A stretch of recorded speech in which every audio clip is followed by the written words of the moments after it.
और आगे बढ़ेंगे एक और बड़ी अपडेट के साथ। बड़ी अपडेट आपको दे दें, भले ही अभी तक पार्टी आधिकारिक घोषणा उसने नहीं की है, लेकिन अमेठी में नामांकन को लेकर कांग्रेस के कार्यकर्ता जुट गए हैं। अमेठी में कांग्रेस दफ्तर के बाहर जुटे हुए हैं कार्यकर्ता और नामांकन की तैयारी में जुटे हुए हैं ये कार्यकर्ता। पार्टी दफ्तर में राहुल के नाम के होर्डिंग्स भी लगे हुए हैं। कार्यकर्ता कांग्रेस के तैयार हैं।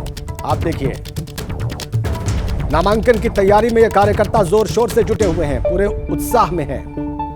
और अभिषेक उपाध्याय कह रहे हैं कि ये स्ट्रेटेजिक साइलेंस था। एक और बड़ी खबर, रायबरेली में भी हलचल तेज हो गई है। पार्टी दफ्तर पर नए बैनर और होर्डिंग्स लगे हुए दिखाई दे रहे हैं। किसी भी वक्त उम्मीदवार का आधिकारिक ऐलान हो सकता है। बड़ी खबर, इसी बीच कांग्रेस दफ्तर में चहल पहल भी शुरू हो गई है। कार्यकर्ताओं को अब उम्मीदवार के नाम के ऐलान का इंतजार है, लेकिन उससे पहले तैयारी पूरी कर ली गई है। और अब हम आपको दो तस्वीरें दिखाने जा रहे हैं, अमेठी और रायबरेली दोनों की तस्वीरें आप देख लीजिए आपकी स्क्रीन पर। कांग्रेस कार्यकर्ता तैयार, उत्साहित, होर्डिंग्स, बैनर सब लगे हुए हैं। रायबरेली और अमेठी, ये दो तस्वीरें इस वक्त हमने आपकी स्क्रीन पर रख दी हैं। दोनों ही जगहों पर कांग्रेस के उम्मीदवार आज नॉमिनेशन फाइल करेंगे। अब तक स्पष्ट नहीं है आधिकारिक तौर पर कि यहां इन दोनों सीटों से कौन उम्मीदवार होगा, लेकिन आज नॉमिनेशन फाइल होगा। और अभिषेक उपाध्याय ने अभी बताया कि ये स्ट्रेटेजिक साइलेंस था, रणनीति के तहत चुप्पी साधी गई और सस्पेंस बनाकर रखा गया। रायबरेली, जहां पर आज नामांकन का आखिरी दिन है, वहां पर क्या माहौल है, क्या तस्वीर है, क्या दिख रहा है, ये बताने के लिए वीरेश पांडे वहां से कनेक्ट है। वीरेश,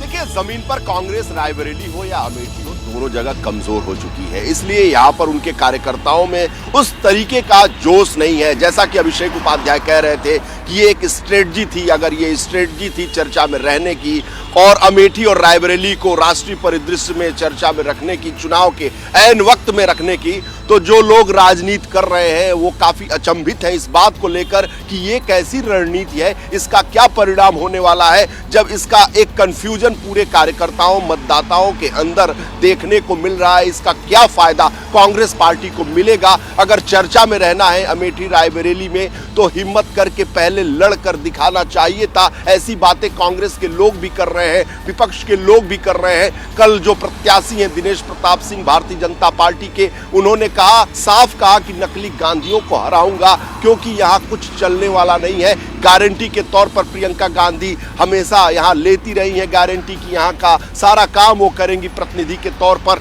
वो आए, उनको भी हराएंगे, राहुल को भी हराएंगे, सोनिया से मुकाबला कर चुका हूं। लेकिन ये सारी बातें हैं। रही बात स्ट्रेटजी की, तो भारतीय जनता पार्टी की स्ट्रेटजी है कि जमीन पर जाकर, रणभूमि में जाकर और चित्कार करके लड़ाई लड़कर अपनी स्ट्रेटजी, अपनी चर्चा को बनाए रखना। और कांग्रेस की स्ट्रेटजी ये है कि किसी तरीके से, गोपनीय तरीके से अमेठी और रायबरेली में कौन लड़ेगा, इसको लेकर मीडिया में चर्चा में बने रहना। तो ये दोनों के आमने सामने की 24 की लड़ाई है। ये साफ जाहिर कर रहा है कि किस तरह की लड़ाई, कौन पार्टियां, कौन सा गठबंधन लड़ रही है, और उसका असर रायबरेली की भूमि पर भी दिखाई देगा और अमेठी में भी दिखाई जरूर देगा। वीरेश, आप कह रहे हैं कि इसमें कोई स्ट्रेटजी अगर है भी तो वो काम करती आपको जमीन पर दिखाई नहीं दी, और कांग्रेस के लोग भी सवाल पूछ रहे हैं। जो आपकी बात से जाहिर हो रहा है वो यही है। बहुत धन्यवाद आप सबका फिलहाल के लिए, लेकिन हमारे साथ बने रहिए आप।